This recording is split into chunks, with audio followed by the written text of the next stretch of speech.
Heyo everyone, Valiant Versatile here. This is the commentated version for hard mode, no damage, single segment story mode for On Guard. Now, this game's combat goes by really fast, so I can't really do a play-by-play of what's happening on screen, but I'll try to break it down and explain as the game progresses. So for the first part, I'm just going through the tutorial, so there's not much to commentate combat-wise. This no damage run also serves as a pseudo walkthrough, as I couldn't find any commentary walkthrough for this game, so I thought I decided to make one of my own and help people. And hopefully this strategy also helps you get the achievement for completing an episode without taking any damage, and also the one that the episode where you complete the episode under 30 minutes, the speedrunning one.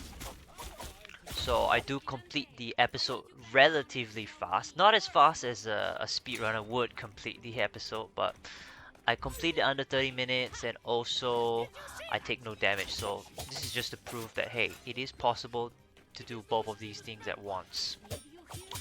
And I did them for the whole story mode, so like maybe you want to do a particular episode and challenge yourself, like maybe the achievement is a little too easy to get. Like you can play it on easy, and you can do any episode you want, no damage.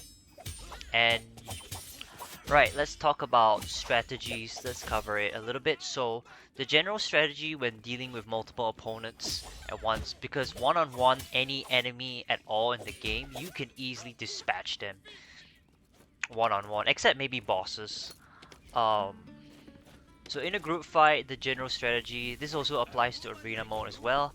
You want to isolate enemies so you can quickly dispatch one of them, or take out the weaker enemies first, so that there'll be less troublesome enemies to deal with, or less enemies to deal with, or you can take out a really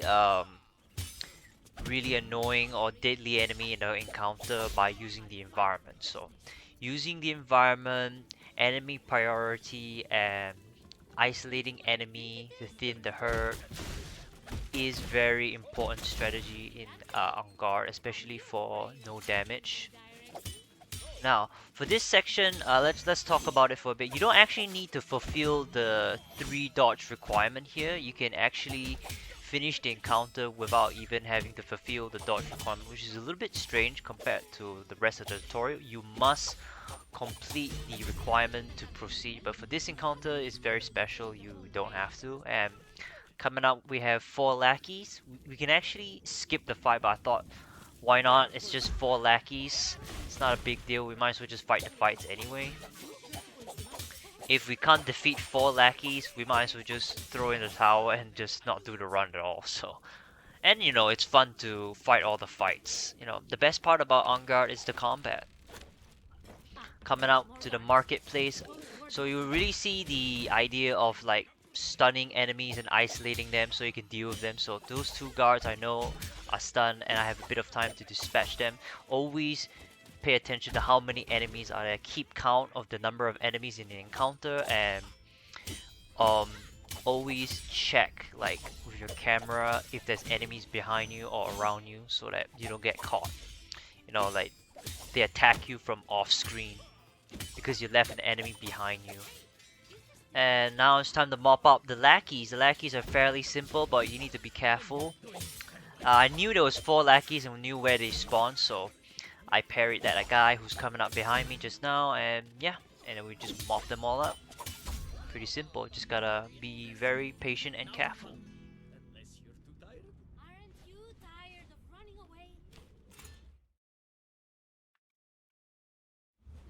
This upcoming bit is straightforward. The guards don't attack you, so actually, if you take a look at a point of interest, the interactable on the table, it said that these lackeys are paid to get kicked into the water by El Vigilante, and I thought it was pretty funny.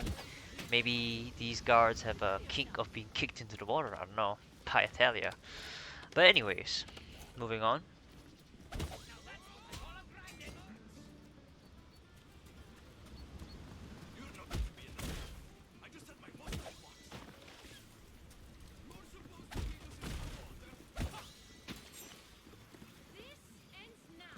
coming up on this dock bit, you actually don't have to kick them into the water, but I thought, you know, I enjoy kicking the guards into the water, so why not? It's not that difficult anyway. I guess the only thing it costs you is time, so if you're doing like a speed run, well, don't do this, but you know, I'm just playing the game for fun. Although it's a challenge run, I still would like to enjoy myself, you know? If I don't find a challenge run fun, I just don't do it. So for this bit, I find that if you stay behind and use these boxes, it's a lot better. Um, you get a lot better pattern, like they all bunch up, so you can kick the boxes into them to stun them and get rid of them real quick, like so. That was a really good pattern on the docks we got. That was really fast clear, as you can see. For this bit, we just want to take out the two guards with the weapon racks real quickly. And for the third guard, we're gonna throw jugs to land critical hits to quickly dispose of him. So the way you want to do it is when you grab a pitcher and throw it at the guard, you see that red exclamation mark that pops up. That means they are open up to a critical strike, or they are vulnerable to a kick. Now critical hit just makes you do a little bit more damage than a regular sword swing, but it's still worth it, as you know, one less hit is really good for a no damage run, so you can quickly kill the enemy faster. That's what we want. We want to kill them with speed. And now you might be thinking that, wouldn't we want to be more patient and careful? Yes, for the most part you do. This is a no damage run, but at the same time, the mentality is this, that if your enemies are quickly dispatched or dead, they cannot hurt you or do damage. So we want to fight this fast, but also careful. Fast, but careful. So for this bit, we mainly want to quickly weaken the soldiers as quickly as possible. Kick crates into them, kick them off the stairs and make them trip. And once they're weakened, they have basically no defense. They can be kicked at any time, and yeah, you can just pretty much spam, you know, your sword until they get stun locked to death like that.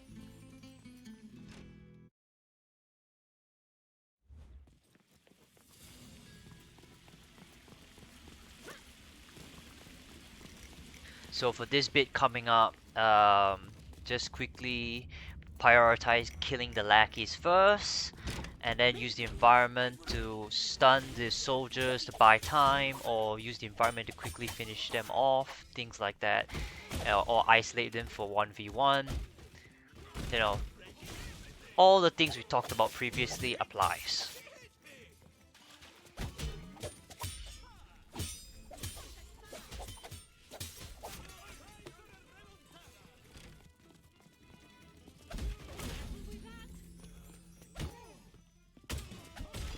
Now I have noticed that weapon racks can only kill one enemy at a time.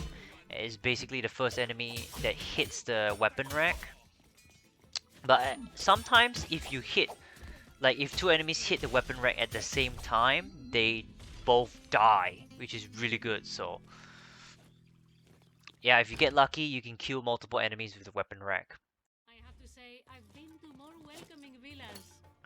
For this bit, we have buckets to use, so might as well utilize them. Buckets are really good objects to use against enemies. And we'll talk more about buckets when we get to a more dangerous enemy you'll see later in the game. But briefly, when you throw a bucket, they basically neutralize an enemy. They're blinded and they can't do anything until they get rid of the bucket. So we're actually coming up to the Panache tutorial. So this is why we grabbed the second bucket for this area, just in case that second guard decides to be a wise guy. And oh yeah, let's talk about that kick for a second. It interrupted his unparryable attack, his red attack. So sometimes I'll refer to red attack as the unparryable attack. Sometimes you will have priority interrupting the attack, especially if they're weakened, but sometimes you won't. So if you're gonna try to interrupt an enemy, attack, make sure they're weakened first before kicking them. Otherwise, um, they might armor through it. And what I mean by armor is they will not be interrupted. That's what I mean by armor. Armor through it. So for this bit, business as usual. Our usual strategy applies. But this time we're gonna use our Panache skills given to us. Panache in this game, your special skills is really powerful and good. Panache for no damage run um, really plays a huge role as first of all it gives you iframe, so you're completely invincible and it surprises all nearby enemies. So basically it briefly stuns them, and also it will interrupt anything the enemy is doing. It doesn't matter what attack they're doing, it will interrupt it, which is really good. As I said, see, I'm still talking about Panache. Now I'm already at El Vigilante. For his first health bar, um, El Vigilante will never do an unparryable attack, at least for episode 1. So, uh, you could not worry about him doing an unparryable attack during the first health bar. Once you take off one of his health bar though, he will start to do unparryable attacks. And then once you take off, once he's half health, like so, he will spawn extra health.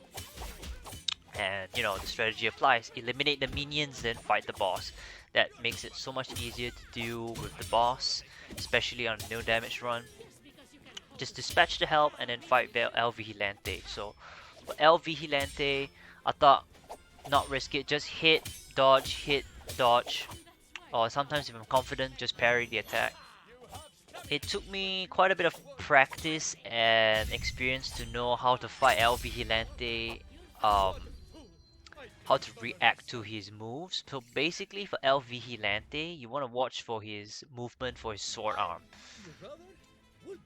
Especially for his unparryable. So when he's unparryable, he will pull back his arm and it will flash red, and that's how you know he's gonna do a forward thrust unparryable.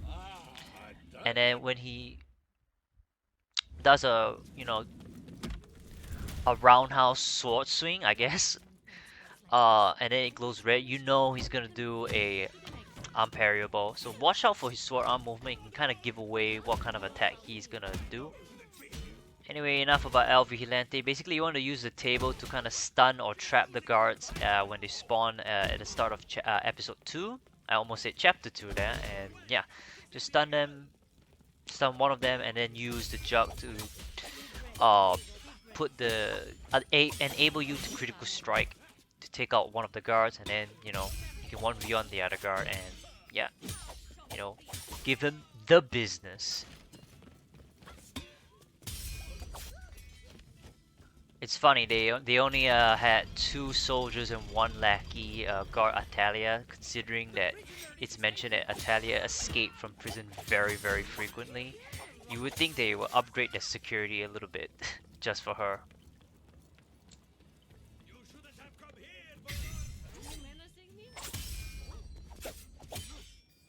Yeah, can we talk about how much damage that, you know, your secret technique does, the sword thrust? You know, I'm gonna refer to it as the lunge or sword strike, you know.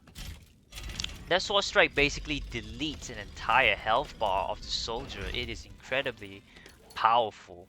How much damage it does, damn. So for the platforming section, I think for some bits of the game I do use a few speedrunning techs. Shoutouts to Jericho, one of the speedrunners in the community. One time they came into the stream and they teach me a few speedrunning tricks, and you know, that was really nice of them, so shoutouts to him.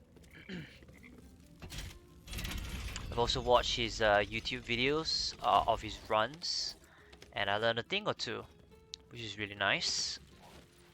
And I think I applied one of the tricks in combat for the Grenadiers. Hopefully in this run I do take advantage of that. Speaking of Grenadiers, for this fight, pretty simple. Just light the Grenadier on fire and bam, pretty much everybody is finished.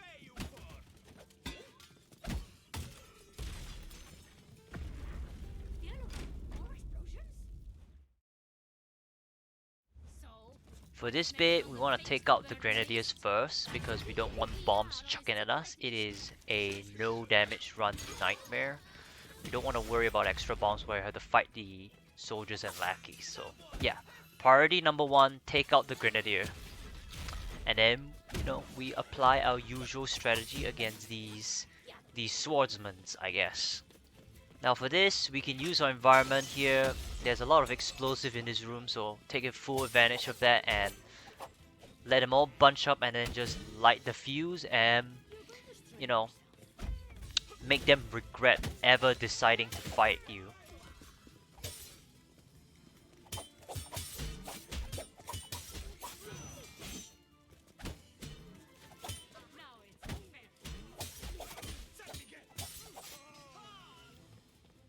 Okay, I just thought about it and I thought I'd mention it. So, you know, sometimes when the soldier does their unparryable attacks or sometimes just a regular parryable attack, parryable attacks being the white attack and the blue attack. And the enemy has full invincibility while performing their attacks sometimes. Like sometimes when you hit them, it will not interrupt them and they will just tank the hit and continue on with their attack. And yeah, you want to be careful with that, honestly. That is why you always hit confirm in this game. And what I mean is, if you don't know what hit confirming is, it's basically to hit to make sure that you've interrupted the enemy, stun them with your hit, then you carry on with the full combo. So for this bit, the Grenadier is unreachable, so I decided not to do a fight here and just decided to skip it. I try to want to make this a little bit seamless. For the no damage strategy, you just want to take out the Grenadier first by coming up here and then going back down to fight the rest of the fight, but I decided not to because I want to do this relatively fast, you know? There's actually a speed running trick you could do here to skip having to use the cannon to blow a hole in the wall, but it's fine. We already skipped one fight and I felt bad, so we're doing this section to make up for it.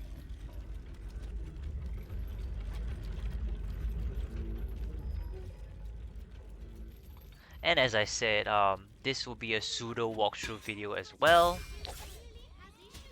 So I just thought, you know what, let's just show the normal way for the folks playing this game for the first time, and then if they want to do the speedrunning way, they could.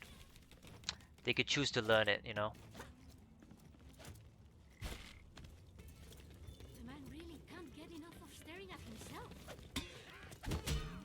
Coming up, we have the captain. The captain is the first, I guess, mini boss enemy you encounter, and when you first fight them, it can be pretty tricky understanding how to fight them. But what you want to do, they have a lock guard, so basically you cannot kick them, you cannot attack them. Even if you stun them, you cannot ever hit them with the sword attack. So you want to weaken the captain first, and then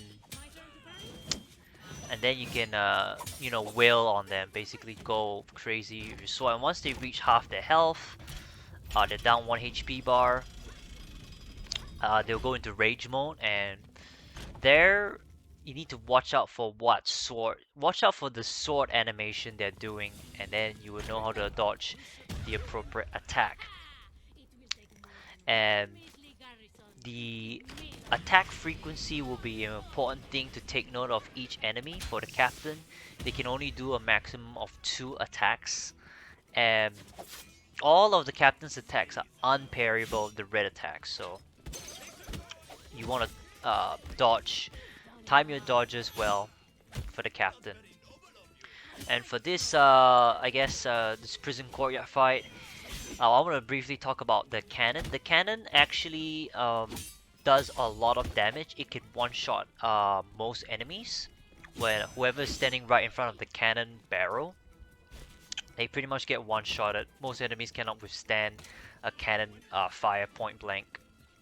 And all other surrounding enemies, as long as they're near the cannon, they get blown up and then get knocked on their asses. So cannons are really top tier, interactable objects, so be sure to make use of that. It's good for dispatching or knocking down multiple enemies at once, or a really dangerous enemy. Although I think certain enemies like the captain have resistances to the cannon. Like it only does like one. I think at most it would down the captain to half health. So you want to use it when they go into rage mode, if you're planning to use the cannon.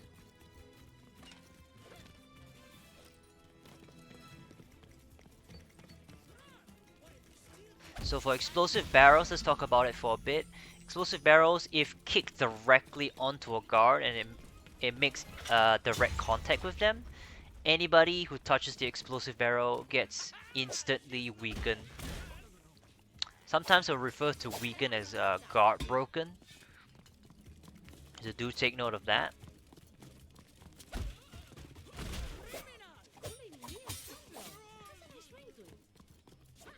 Now for the captain, you want to control their health properly. You can actually use a bucket once they're in rage mode if you don't have any panache, but seeing that I have panache, I might as well, you know, use it. So panache basically drains like I think 90% of the health bar when you activate it and it hit lands. So then you follow up with 3 hits and they're pretty much dead. So yeah, captains are pretty free once they're weakened. The first health bar is pretty much free once they're weakened. You can just avoid the attack and then just wail on them.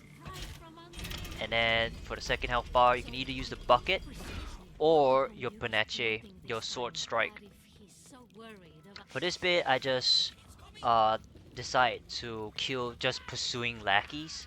It makes sense for Talia to escape the sewers as quickly as possible, but also tying up loose ends. So I decide, okay, any lackeys that's pursuing is now dead.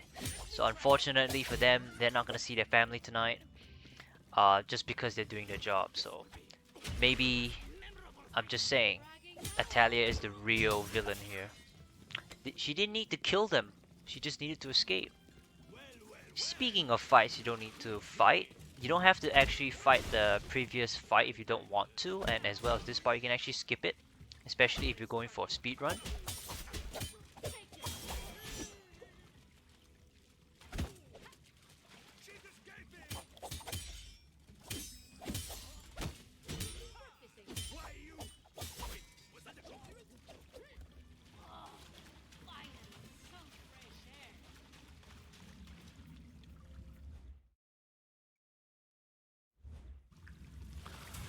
Coming up outside the sewer bit, everything I've talked about up to this point, you know, business as usual. Whenever possible, if there's something important to talk about, I will mention. If not, I'll just remain silent.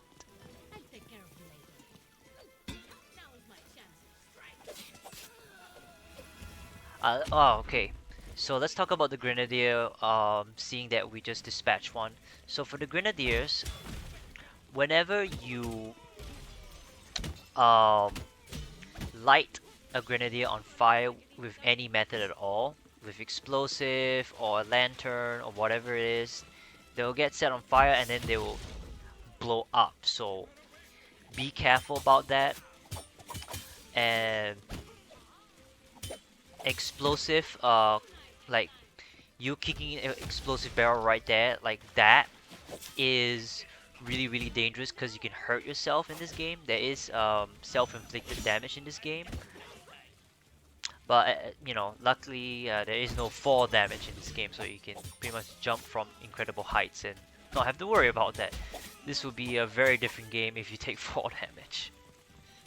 So let's talk about the bomb throwable. The bomb throwable can only be interacted with the bonfire or the quadrant, and a quadrant basically one-shots any enemy, and I have been told that the quadrant will target any enemy that is the center of your screen, but I just prefer to throw the bomb into the quadrant and then walk up to the enemy, like go up to the enemy I want the quadrant to target,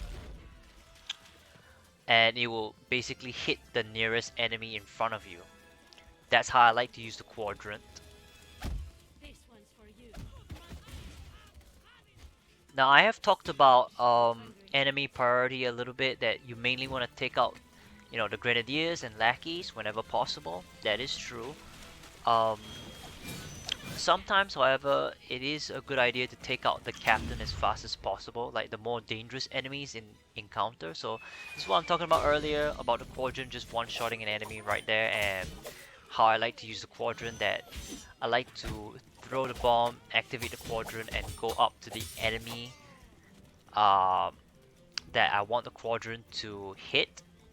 That's how I basically know that, okay, once I walk up to this enemy, the quadrant is going to hit it, and once the quadrant is landing, I, I know that quadrant will definitely hit them no matter what, and I can move on to the next enemy. No time to lose now. I've got to stop the Count Duke.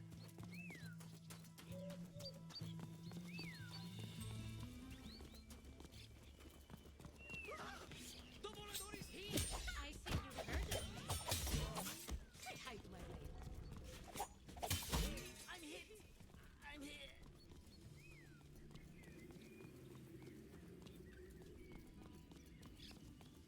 hit. For this bit, I decided to skip, as back then, even now, I'm still learning the game, and I wasn't confident fighting the captain, and doing no damage run lately has built my confidence and knowledge a bit more, so I know how to fight these more difficult enemies, you know, much better, and how to tackle encounters a lot more faster, um, and more consistent. Right, time for Count Duke, the boss time. So dispatch the help, dispatch the soldier in this fight, and once the boss reach half health, more help will spawn. Get rid of them as fast as possible, and then you can 1v1 Count Duke. Count Duke is basically a reskin captain. So earlier in the episode, you faced multiple captains for a reason, to prepare you to face Count Duke. Now Count Duke basically has, like, I think maybe a few additional moves, like that one right there, where he does a parryable for a second attack once he does the shoulder tackle like that. But since he doesn't have the basically yellow guard bar, you don't have to bother with parrying it. Parrying it will do a little damage, I guess, but it's not worth doing that. It's better to just dodge the attack out of the way um, most of the time. So for this fight, just if you know how to fight a captain, you know how to fight Count Dooku. Just dodge his attack. He can only do up to 2 attacks at most before he goes into recovery.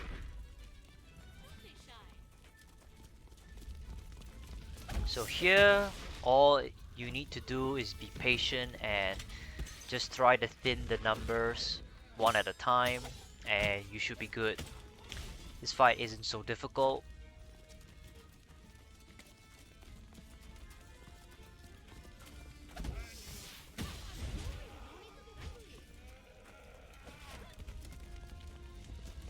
So yeah, as you can see, Count Duke also has his own rage mode, like the captain does, right?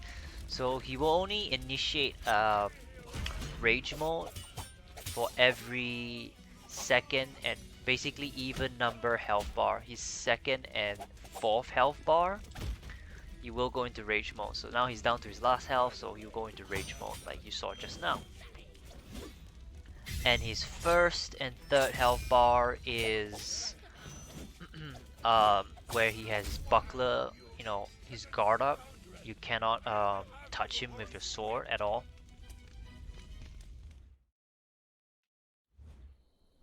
Cheater!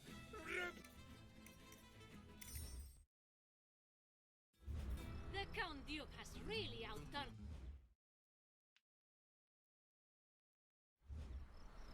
Count Duke asserts his Coming plan up, to become we have absolute episode hero of 3, sea. my personal Not only favorite hero of sea, episode, I just sneak in, steal and bodies, steal probably one bathroom. of my favorite I haven't boss of been all time. welcome here for a long And we'll talk time. more about Not the since boss the of this Arbor chapter chicken when we incident. get there. For now, we're just doing some parkour stuff, and I think I do show off some skips. I'm not sure if I do. If I do any speedrunning tricks, I What kind of will fool would talk we about be them so here. dumb? I will mention What it. kind of Now, job, eh? there is one elite guard you could do. He's basically the tutorial about the yellow guard bomb, but I decided to skip him and spare his life. So, Zaida? you know, I love it. he Don't should be you? thankful that his life was Hasn't been spared. hard to So stay for this focused room, like this. right, if you are lucky, you will get a really good pattern where you can kick all the guards into the pedestal. Basically, you want to come to the back of the room, kick the boxes as they bunch up, and they'll get them to surprise, and that should give you more than enough time to kick them into the pedestal. Each one, each guard, one pedestal. And then it causes a lot of fatigue damage as they land on their head, and you should be able to finish them off. But unfortunately, that didn't happen. I got a really bad pattern, so things can go wrong in a run. So we try to remedy that. Now that two of the guards are disposed of, it's a pretty easy 1v1. So the pedestals are really good environmental objects to kick the guards into. So it does like 1 health bar worth of damage. So that's basically half a life bar of like an elite guard or soldier, or you can kill like a lackey. But let's be real, you Why don't does the use the mouse sly as a pedestal or bug the of like weapon fun? racks, these interactable objects to kill lackeys. That's a waste. But you know, sometimes you accidentally cause it to knock back the lackey, and they end up it ends up being a waste, but it's fine. You know, an enemy dead is always a good thing. So let's briefly talk about the elite guards. The elite guards are probably one of the hardest or annoying enemy to deal with in the game, as they have the yellow health bar. And even when you weaken them, unlike the soldiers, um, even if you weaken them once, you have to weaken them again once you deal half their life gone. They will have to be weakened again because they recover from being weakened when they lose half their life bar, which is pretty annoying. On top of that, if you do the wrong prompt, what I mean by prompt is that you do the wrong defense against them. So for the yellow bar, you basically want to do the proper defense. Let's say they do an attack, like the unparable, you're meant to dodge, and when you do the white or blue attack, you're meant to parry. If you do the prompts wrong, they instantly regenerate their health, which is pretty annoying mechanic in the game. More like an elephant in a glass workshop. And as you know, the elite guard also will parry your attacks away, so you cannot directly attack them as well. So you can only do like a few hits before they swat off your attack, and then you have to properly defend yourself, and then you can finish them off. Right, for this room, it's pretty cheap. They put 2 elite guards and 1 soldier. Pretty tricky enemy combination, and they only give you a couple of crates and those pitchers. I call them jugs, but I actually refer to as pitchers in the game. So basically, stun and quickly dispatch your enemies and 1v1 them. So basically stun the other 2 and then deal with 1, Alright, so and the door then is not on the whittle right. down their numbers, Time to see and what's yeah. upstairs. For the elite guards, you basically want to watch their sword arm movement to see if they're gonna pull their arm back and then thrust forward. That's how you know it's an unparryable attack. You watch their sword arm movement, and if they do like a slashing motion, you know that's a parryable attack. And you can also listen out to the sound cues of the game, not just the visual of the you know white, blue, and red indicators of the attacks. You can also hear the distinct, sharp audio cue of the red attack to know it's coming. Maybe I bit off more than I can chew. Things are getting out of hand.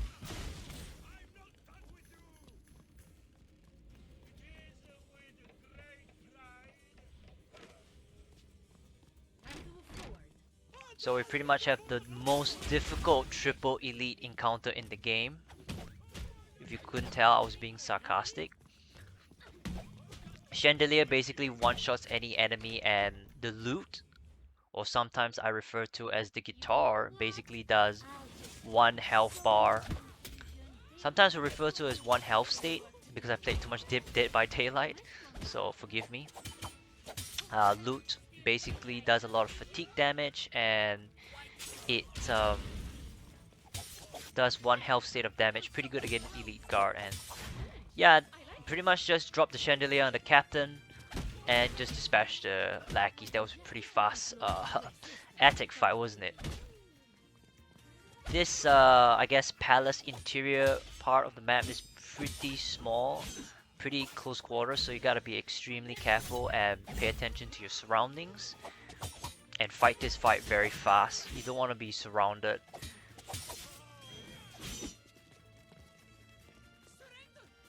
Chandeliers. I missed the chandelier, unfortunately. If it had landed on the soldier, it would have one-shotted them.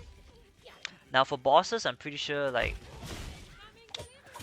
it one-shots pretty much regular enemies, but bosses have resistances to chandelier. So chandelier, not the one you see right there, the candle rack, but the chandelier that you can drop from the ceiling. That only does one health state of damage to the bosses, I'm pretty sure.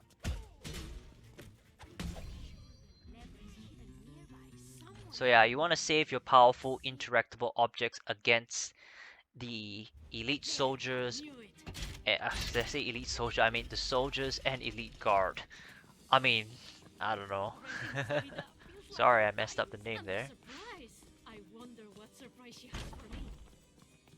Now for you're returning back to the dining area, sometimes you can aggro the captain and you can drop the chandelier. I'm not sure how you would get the captain to aggro. If anyone knows, you know, let me know in the comments below, but so far this has been the more consistent pattern, that you can get one of the soldiers to aggro and then you just use the chili powder to stun them and then just kick them into the weapon rack, and then you just brawl it out with the captain. There's no, you know, easy way to cheese this fight like in the attic where you can drop the chandelier. I refer to this as the chili powder because there's a little chili picture on the bag, and it gives off, like when you throw it, it gives off a red mist. So I always assume this is chili powder, but the game actually refers to it as spice bag. But some streamers refer to it as a bag of sand for whatever reason, and I thought that's kind of strange considering there's a chili picture on it. And it's pretty funny. That reminds me of the "I'm gonna put dirt in your eye" Spider-Man meme for whatever reason when they said that. So I did pick up a loot on the way while at the bottom of this little section coming up, so I can use it in this room. If you get a really good pattern, you will get like this. Drop the chandelier and the elite guard is there, and then that soldier get pushed into the pedestal, and then you can throw the loot, and that's the soldier dead. And then, you know, you just give him the secret technique sword thrust into his face, and that's one health bar deleted. And yeah, that's the fight pretty much done. Very fast.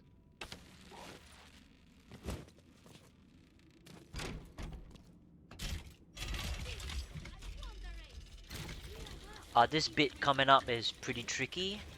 I did have a lot of practice with arena mode. As arena mode does throw you in situations that the story mode doesn't.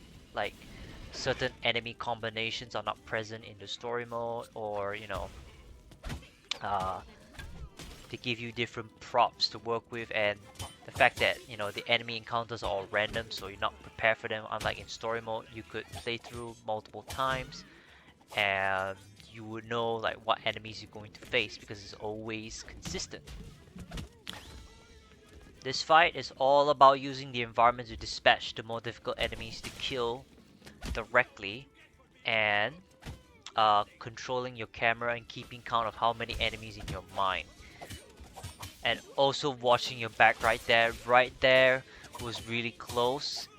but it looks close, but it's actually not that close. Like you have enough time to dodge the attack as long as you didn't spam your attack button.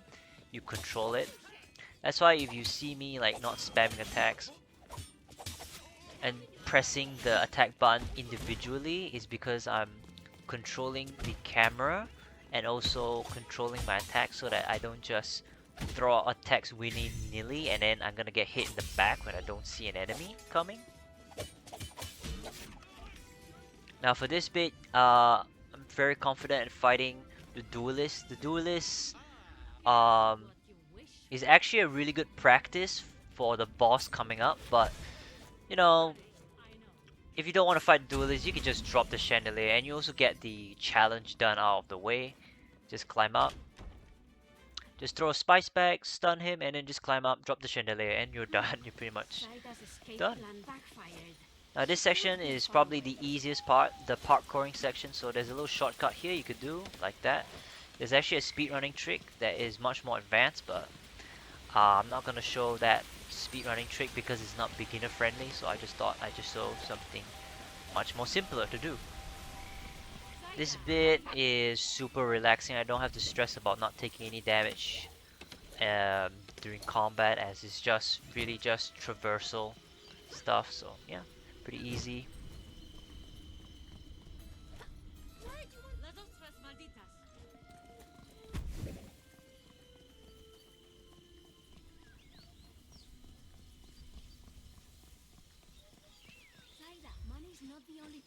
So if you don't know already, Zaida is the boss of this episode.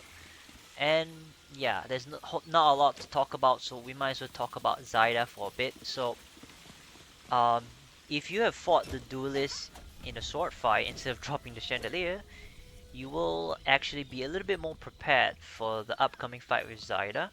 If not, it's fine. What you could do is fight Zaida a couple of times. At first, you know, she'll be a pretty challenging boss to face because she's unlike anything you've ever fought in the game coming up. If you failed a couple of times with Zaida, no shame in just restarting and then turn on assist mode, invincibility, turn it on. Just learn how to fight her and then you restart last checkpoint once you've studied her and then just fight her normally. Now for Zaida, she always does her 3-hit combo here when you let her attack, and sometimes she will do it again. What you could do when you let her engage and parry all her moves and then strike back, and then she will deflect your attack. You could just dodge to the side once and see what she does. And then she will either do a red into red or red into parryable, or she will do her 3-hit combo white, white, blue. Now once you get her down to half her health, she will teleport up and chuck bombs until you manage to climb up. Here I'm just doing the speedrunning tech. I'm failing miserably at it, as you can see. So the idea is basically you jump and attack midair and then you do the roll, and then you give yourself enough momentum and then you boost yourself up. So that's a really fast way and really easy speedrunning trick to learn.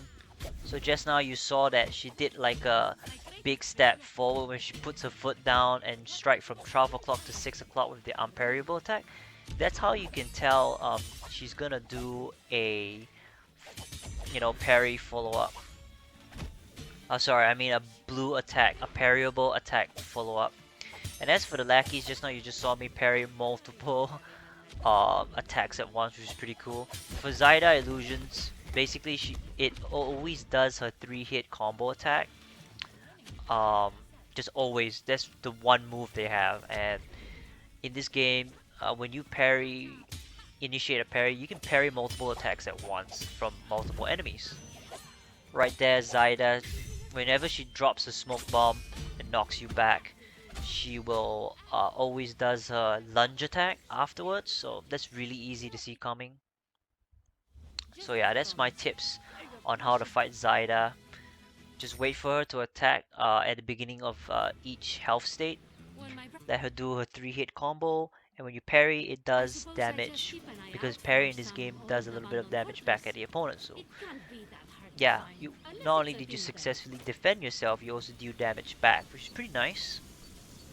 And then you initiate your own counter attack, give it a few strikes, and then she'll shrug off your attack with her sword, and then she'll do her own follow-up attack. So dodge, side dodge the first, and see what she does. If she does a 3-hit combo, you can dodge the first white attack, parry the second 2 attack, or dodge, dodge, and then parry the third. The blue attack must be parried in order to successfully count as a defense against her, so she won't heal via her yellow bar. And you probably died a couple of times fighting Zaida. You'll be familiar. She borrows a lot of movesets from the duelist, and you will know how to fight duelist. If not, there's a cheese I do at the beginning of this fight in my no commentary version of the run where I just cliff the duelist. You can just go down the stairs and just cliff him if you don't want to fight him. The duelist is same as Zaida. Always starts off with a 3-hit string, parry all 3 of it. They'll be surprised, and then you can follow up with a kick once you run behind them, and then just give him the boot into a nice dip into the ocean. Speaking of the ocean, we'll just give him a, nice, bath in the water. And he said he's actually great, so he's okay with being kicked into the water. What's with guards enjoying being kicked into the water, man? These guards has got a kink being kicked into the water. I'm not kink shaming or anything, but yeah. So for this fight, basically you just want to use the cage to weaken the soldiers, and then business as usual. Episode 4 actually has the most forced encounters. There's not a lot of fight, or if any fight at all, you could skip. And all the fights that you can't skip are the difficult fights to do no damage. And episode 4 has a lot of gauntlet back-to-back fights that you need to do. So it's pretty much the hardest chapter overall for speed running and for no damage running.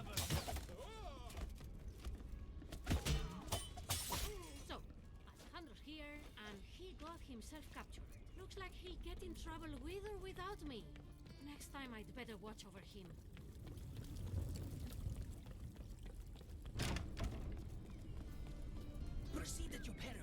So for this you can actually skip the fight, but I just decided to, give him a little surprise of my own. Good old tornado strike to knock them all down on their ass, and then once down on the ground, these lackeys are pretty much dead. Now for the fortress courtyard, I have my own little strategies for no damage. What you want to do is make sure you have the bomb put in a different location, because if you blow up the grenadiers that will spawn there, the bomb will be gone along with it.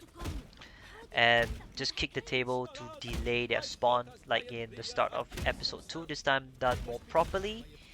Yeah, this will delay them from coming out of their spawn, and that's what we want. And they'll kind of glitch them out, they get stuck there.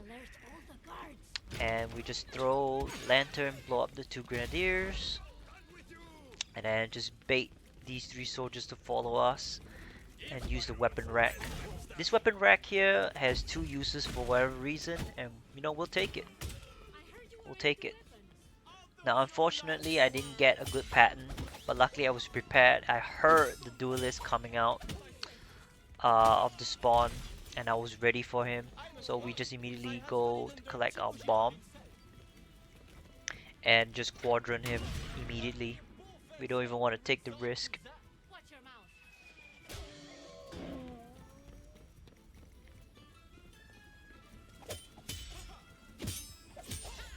I want to talk about that for a bit. Enemies that you think are stuck like that can break out just like that, so be careful about that. So just immediately start the quadrant. With enemies caught in the explosion of the quadrant will get stunned, so that dispatches the captain immediately, so we don't have to deal with a dangerous enemy. Like dealing with the captain while there's other enemies around is extremely dangerous, as the captain can do 2 back-to-back unparryable attacks, which means there's more frequency of attacks you need to worry about, because when you attack enemies, all nearby enemies will defend the enemy with an unparryable attack, except lackeys, of course. And that will be really hard to deal with, you know.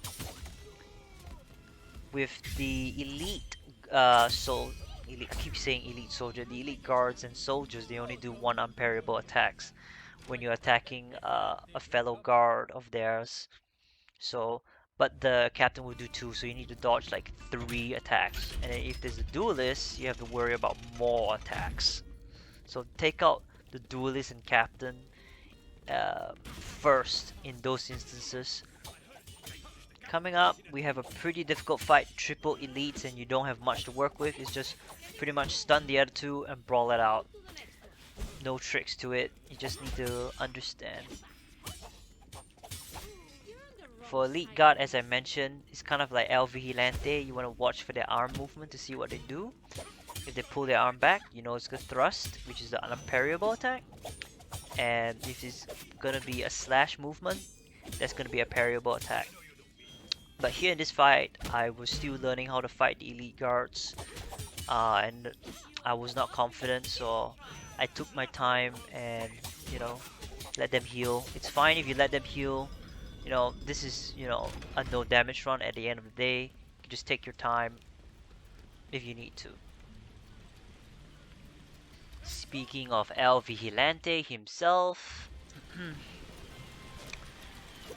we just talked about him in episode 1, but now he's a little bit more tricky. Now he can do his unparryable attack at any time. And he's a little bit tricky. He's got a lot more moves than any other enemy slash boss in the game, so he's quite tricky to predict. So you basically want to watch and study his sword animations and watch his arm. His arm movement will give away whether it's a parryable attack or not. El Vigilante doing it no damage is all about knowledge, just studying his sword animations and watching for his arm movement. Again, up to this point when I was doing the no damage run, single segment, I was being more patient and I still didn't know how to fight El Vigilante, but watching the recording back, that's how you would fight him, studying his moves and watching his arm movement.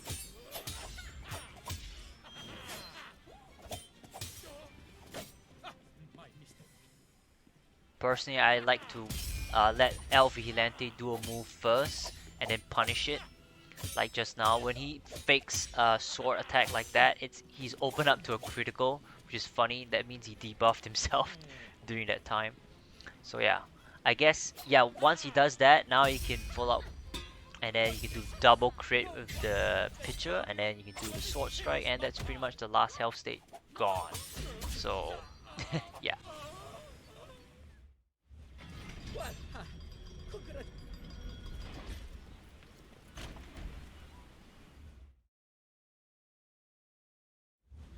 And now that they put El Vigilante, one of the hardest enemy slash boss to no damage, they put Zaida, you know, 2 boss gauntlet back to back. So yeah, good luck for that. Now, although technically falling into the water doesn't count as damage in this game, and I think it doesn't avoid the achievement.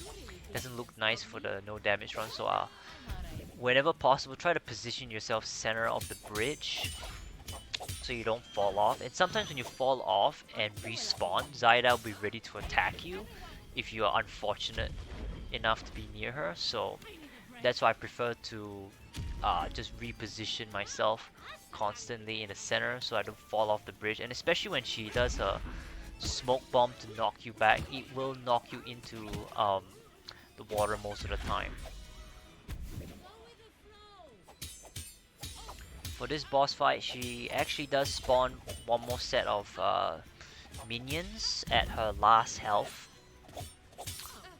It's not that difficult since Zaida kind of help you dispatch them by throwing bombs, and when enemies are caught within the bomb blast radius, they don't take any damage, but they do get surprised long enough for you to kick them off the bridge, and that makes the fight a lot easier, you know, just cliff them.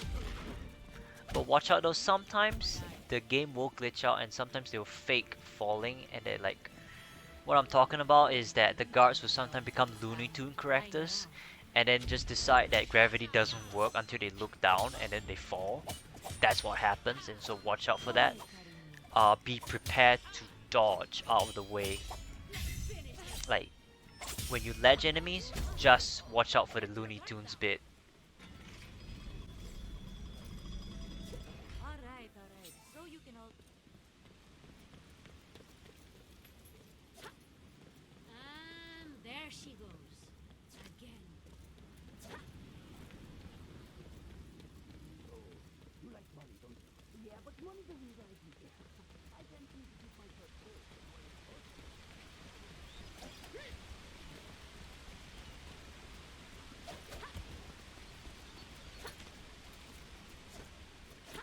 Is everyone in this island involved in their own? So for this bit, there's actually a speedrunning tech where you can skip all the way to the fight with the elite guard with the duelist, but we just do it a regular way, the intended way, so to speak. I just want to show you, yeah, you could do this chapter no damage. So again, chapter episode no damage and under 30 minutes, and get the achievement no problem. So for the fight coming up, you actually want to stun the elite guard with the barrel, and then you let the duelist attack you. Just parry all three of his attack and just give him the cliff. And then once the elite guard come over to you, you know, parry his attack, give him the same treatment. I kind of mess it up here, and yeah, I meant to stun the elite guard, but you know, sometimes the game auto-targeting when you kick objects is not the greatest, but you know, we managed to adapt and correct that. Like here, I meant to kick the elite guard to the outside, but the game decided that, yeah, no, you wanted to kick him to the wall, right? But yeah, sometimes the auto-targeting can be a bit frustrating, even when you position yourself properly and push the directions towards the enemy you want to target. Sometimes the Atalia would just will it, you know, she would just target whoever she decides she wants to unleash her fury on.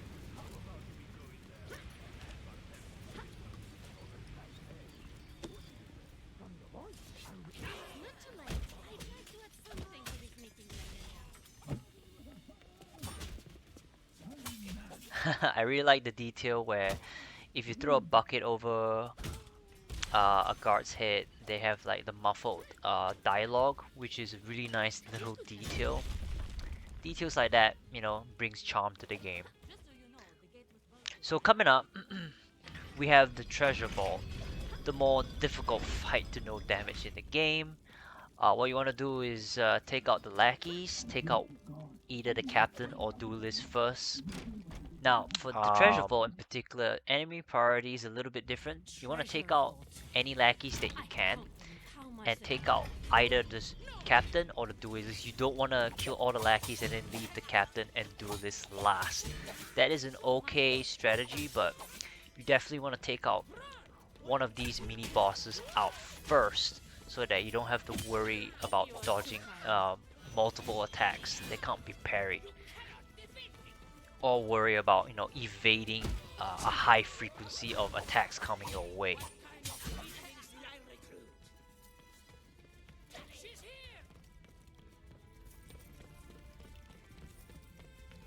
And I just want to simply talk about the treasure vault map design. It is a really beautiful fighting arena, I must say. They really done a really great job with the visuals of this game. It looks really, really beautiful and pretty.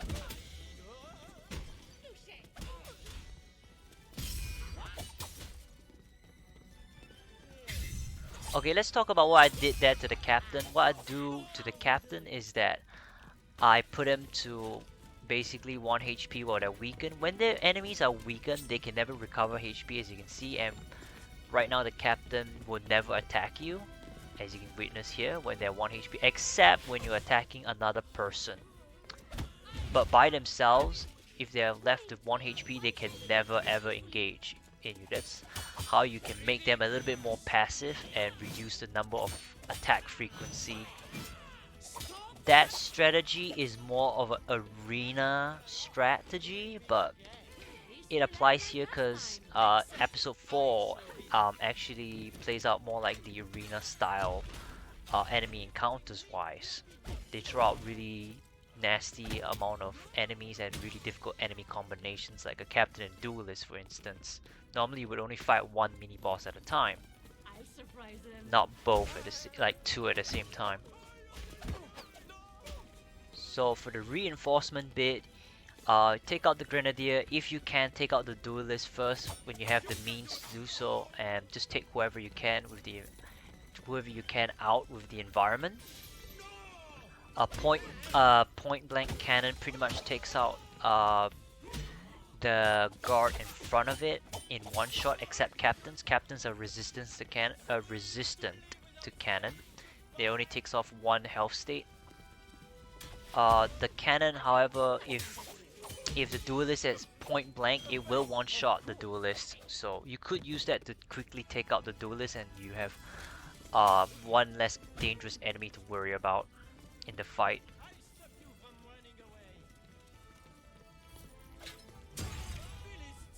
Using the cannon to take out an elite or soldiers is also not bad of an idea. You know, one less enemy to deal with is always a good thing. Can't believe how much treasure the Count has managed to hoard. So many bribes taken and below.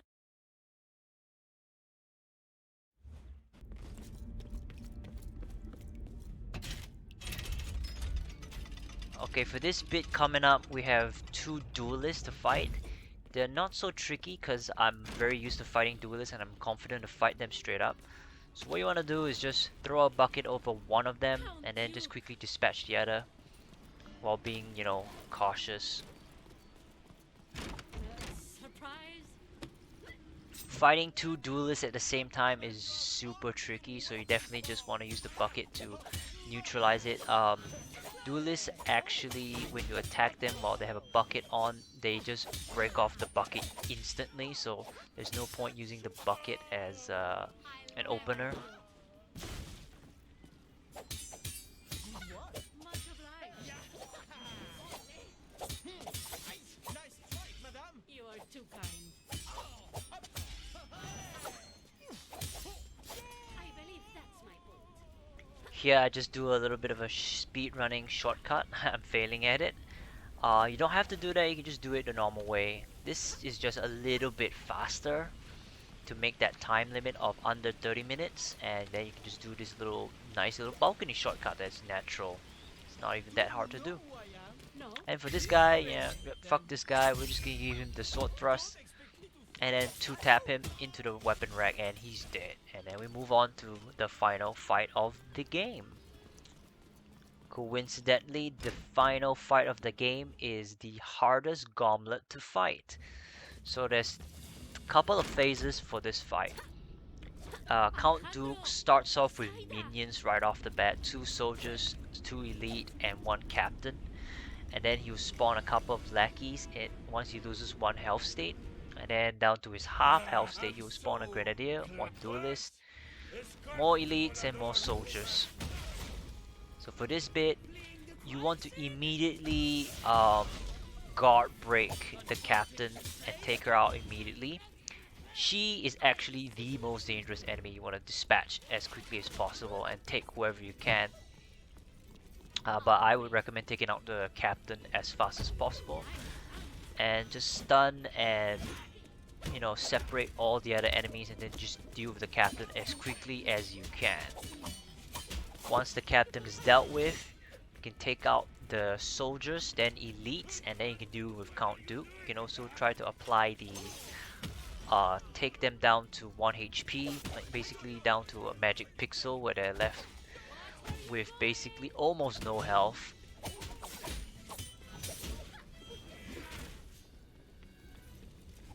Yeah, like that soldier on the right, basically have no HP. But if you can finish off an enemy, just finish them off looking back. Like, you know, he's basically, you know, one hit away. A dead enemy is better than an enemy that is like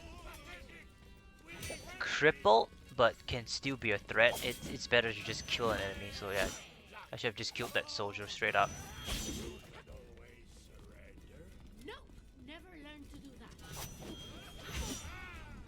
Yeah, I should have crippled Duke if given a chance. That would have been way better. Seeing that, you know, Duke has basically a lot of health to get through. Yeah, if anything, you should cripple the boss down to magic pixel and then deal with the minions one at a time. So here I get him down to 1 HP so that I can pick up the loot and then prepare for the wave ahead. And we want to get him up here so when I bring him down, I can throw the loot and then kick him off to get him flop on the floor, and then he's down for the count for a bit, and then I can deal with the lackeys. Adios.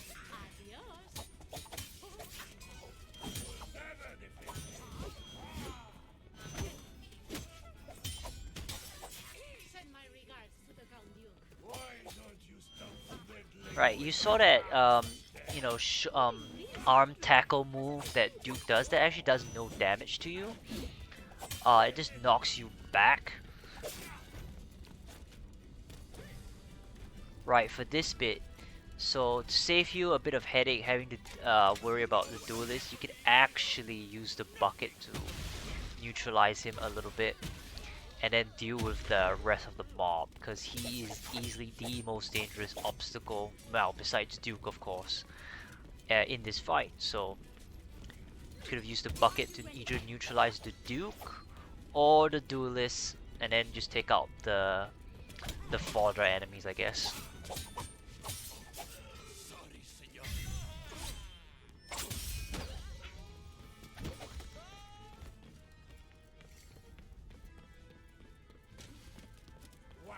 And you still haven't caught me. That's a touching confession of ineptitude.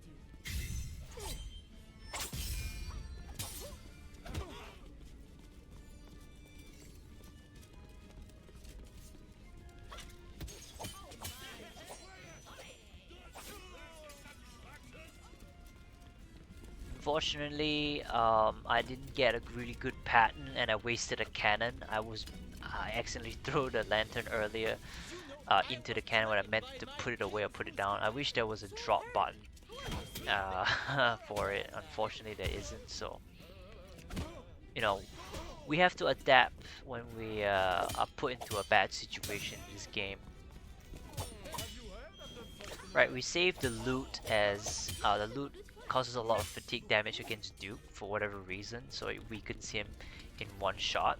So that's really handy because weakened enemies can't regenerate health, as I mentioned earlier. See what happens. And yeah, that's gonna make it a lot easier if we do the wrong defense against Duke. You know, that's gonna cost us a lot of time. And yeah, we're just gonna do the secret sword technique, the sword thrust, sword strike, which is a beautiful lunge technique performed.